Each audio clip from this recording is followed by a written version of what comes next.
بسم اللہ الرحمن الرحیم نحمده ونصلی علی حبیبہ الکریم اما بعد فاعوذ باللہ من الشیطان الرجیم بسم اللہ الرحمن الرحیم قل ادعوا اللہ او ادعوا الرحمن ایما تدعوا فلہ الاسماء الحسنى آمنت باللہ صدق اللہ العظیم۔ ناظرین محترم، اللہ تعالیٰ کی توفیق سے میں نے مسئلہ شرک فی الشفاعت کے موضوع پر آپ کے سامنے تفصیلی گفتگو کی، اور میں نے اس کے بعد عرض کیا تھا کہ انشاءاللہ شرک فی التوسل کا ٹاپک جو ہے اس پر مکمل گفتگو ہوگی۔ شرک فی التوسل کے حوالے سے انشاءاللہ کئی پروگرام ہوں گے، اور ان میں دلائل وسیلے کے بھی آئیں گے کہ وسیلہ کیوں کرتے ہیں اور اس کا ثبوت کیا ہے، اور ہمارے ان خوارج دوستوں کے بھی دلائل انشاءاللہ میں پریزنٹ کروں گا جن کو بیس بنا کر انہوں نے وسیلے کو شرک، بدعت اور حرام کہا ہے۔ آج جو میں پروگرام شروع کر رہا ہوں انشاءاللہ اس میں انٹروڈکشن وسیلے کی ہوگی۔ اس میں آج کی گفتگو میں یہ عرض کروں گا کہ وسیلے پر یہ پروگرام کرنے کی کیوں ضرورت پیش آئی ہے، اور وسیلے کے بارے میں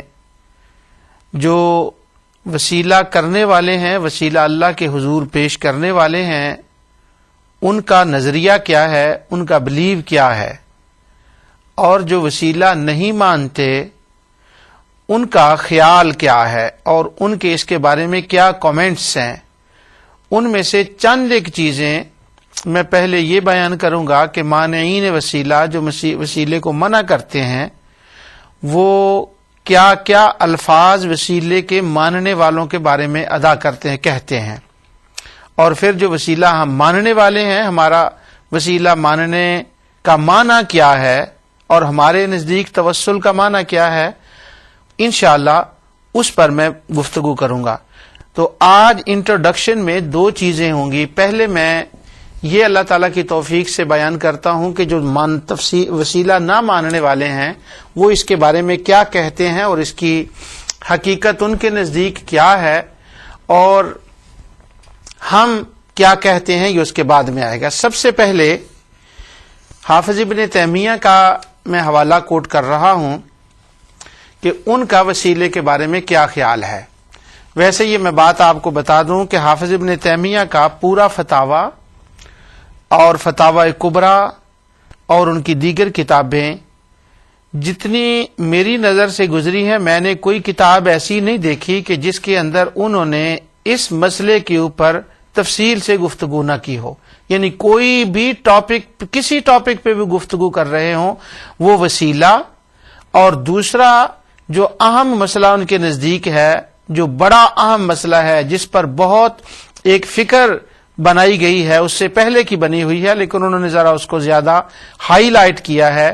وہ ہے کہ قبور صالحین شرک کا ذریعہ ہیں، نعوذ باللہ۔ تو اس پر تو انشاءاللہ بعد میں گفتگو ہوگی۔ تو سب سے پہلے میں حافظ ابن تیمیہ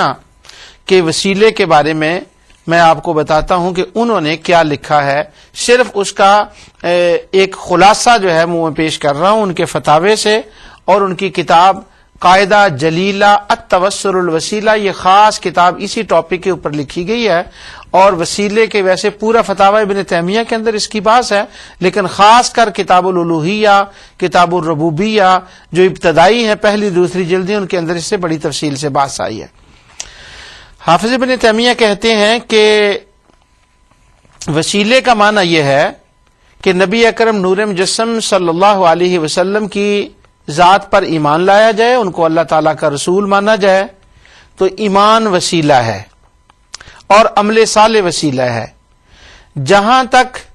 نبی اکرم نور مجسم صلی اللہ علیہ وسلم کی ذات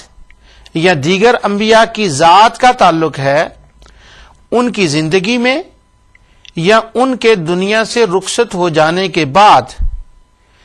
ان کے نام کا اور ان کی ذات کا اللہ کے حضور وسیلہ پیش کرنا اور یوں کہنا کہ یا اللہ میں ان کی ذات کا وسیلہ تیرے حضور پیش کر رہا ہوں، جو تو نے ان کو عزت و مرتبہ دیا ہے میں اس کا وسیلہ پیش کر رہا ہوں، جو تو نے ان پر رحمت فرمائی ہے میں اس کا وسیلہ پیش کر رہا ہوں. تو وہ کہتے ہیں یہ ذات کا وسیلہ ہے. تو وہ کہتے ہیں یہ عقیدہ فاسدہ ہے اور یہ بدعت ہے، اور کئی مقامات پر انہوں نے اس کو شرک کہا. وہ کہتے ہیں نہ نبی کریم صلی اللہ علیہ وسلم کی زندگی میں ان کی ذات کا وسیلہ جائز تھا، نہ انبیاء کی زندگی میں، اور نہ اولیاء کا ان کی زندگی میں یا ان کی وفات کے بعد، ان کے چلے جانے کے بعد. اور پھر وہ آگے کہتے ہیں کہ یہ اتنی بڑی جہالت ہے کہ یہ جاہلیت الاولی ہے، یعنی مشرکین مکہ کی پریکٹس ہے. اور اس پر انہوں نے کچھ دلائل دیے ہیں. ان کے جو دلائل ہیں وہ انشاءاللہ اس پروگرام میں آگے چل کر میں بیان کرتا ہوں. ایک باریک بات ہے بڑی، جس پر حافظ صاحب کو بڑی خطا ہوئی. ویسے تو ان کو بہت سے مسائل کے سمجھنے میں خطا ہوئی ہے. ایک ہے وسیلہ اللہ تعالیٰ کے حضور پیش کرنا، اور ایک ہے اللہ تعالیٰ کی ذات کو قسم دینا کہ یا رب العالمین تجھے قسم ہے رسول اللہ صلی اللہ علیہ وسلم کی. تو اللہ تعالیٰ کی ذات کو کسی کی قسم دینا یہ الگ ٹاپک ہے،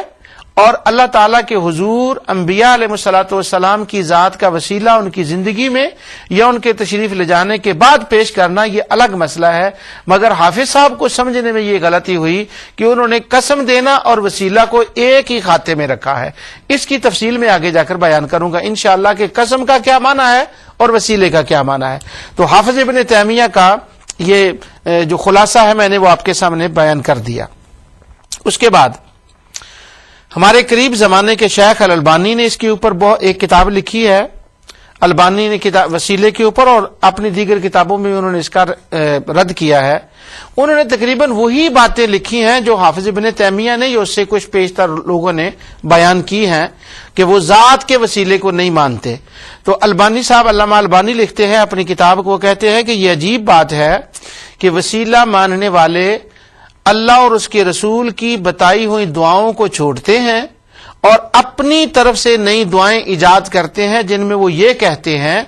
کہ یا رب العالمین میں تجھے انبیاء علیہ الصلوۃ والسلام کی ذات کا وسیلہ دیتا ہوں، صالحین کی ذات کا وسیلہ دیتا ہوں. وہ کہتے ہیں یہ بدعت ہے ایسی دعائیں کرنا، اور یہ گمراہی ہے، ان کا اسلام سے کوئی تعلق نہیں. اور آگے وہ کہتے ہیں کہ وسیلے کے ماننے والے لوگوں کو یہی تعلیم دیتے ہیں، اور جو قرآن حدیث میں لکھی ہوئی دعائیں ہیں وہ نہ لوگوں کو بتاتے ہیں کہ یہ پڑھنی چاہیے اور نہ وہ خود پڑھتے ہیں. یہ ایک بہت بڑا جھوٹ اور حملہ ہے جو انہوں نے، یہ ان کا دل گردہ ہے کہ انہوں نے ایسی بات کہہ دی. ہم وسیلہ ماننے والے اللہ تعالیٰ کی توفیق سے قرآن و حدیث میں لکھی ہوئی دعاؤں کو بھی مانتے ہیں اور وسیلے والی دعا کو بھی مانتے ہیں، اور جو قرآن و سنت سے دعائیں ثابت ہیں ان کے اندر بھی وسیلہ ہے. اور میرے خیال میں تو قرآن کی دعاؤں میں کوئی ایسی دعا ہے ہی نہیں جس کے اندر اشارتاً وسیلے کا ذکر نہ ہو. وہ جب دلائل آئیں گے تو انشاءاللہ میں اس کے اندر بیان کروں گا. لیکن یہ بالکل درست نہیں کہ ہم ان دعاؤں کو نہیں مانتے یا ان کو نہیں پڑھتے. یہ تو علامہ البانی کا خیال تھا. اس سے آگے بڑھ کر یہ شیخ بن باز جو مفتی اعظم تھے سعودی عرب کے، ان کی ایک کتاب ہے اور اس کا نام ہے عقیدہ، اور عقیدۃ السلف اس کا نام ہے. تو اس کتاب کا لاہور سے اردو ترجمہ ہوا ہے، میرے پاس وہ عربی کی نہیں اردو کا ترجمہ تھا، اس لیے میں اس کی عبارت پڑھ رہا ہوں اور وہ سننے کے قابل ہے. شیخ بن باز کہتے ہیں کہ یہ جو وسیلہ ماننے والے ہیں وہ یہ وسیلہ مانتے کیوں ہیں، وہ اس کی فلسفی میں ذرا گئے ہیں اور اس کی حقیقت کیا ہو. جو کچھ علامہ ابن تیمیہ نے لکھا، شیخ البانی نے لکھا اور انہوں نے لکھا، ان پر تفصیل سے گفتگو آگے ہوگی. جیسے میں نے کہا صرف انٹروڈکشن دے رہا ہوں کہ علامہ بن باز جو ہیں وہ کیا سمجھے ہیں، ابن باز کیا سمجھے ہیں اس بات سے. تو وہ کہتے ہیں کہ یہ وسیلہ ماننے والے وہ ہیں جو بعض اہل تصوف اور باطنیت کا ان کے مزعومہ اولیاء کے متعلق یہ بھی عقیدہ سراسر خلاف حق ہے کہ وہ تدبیر کائنات اور دنیا کے انتظامات میں اللہ تعالیٰ کا ہاتھ بٹاتے ہیں اور وہ اپنے معبودوں کو اوتاد، اغواس، اقطاب وغیرہ دوسرے خود ساختہ ناموں سے یاد کرتے ہیں، اللہ تعالیٰ کی ربوبیت میں یہ بدترین شرک ہے۔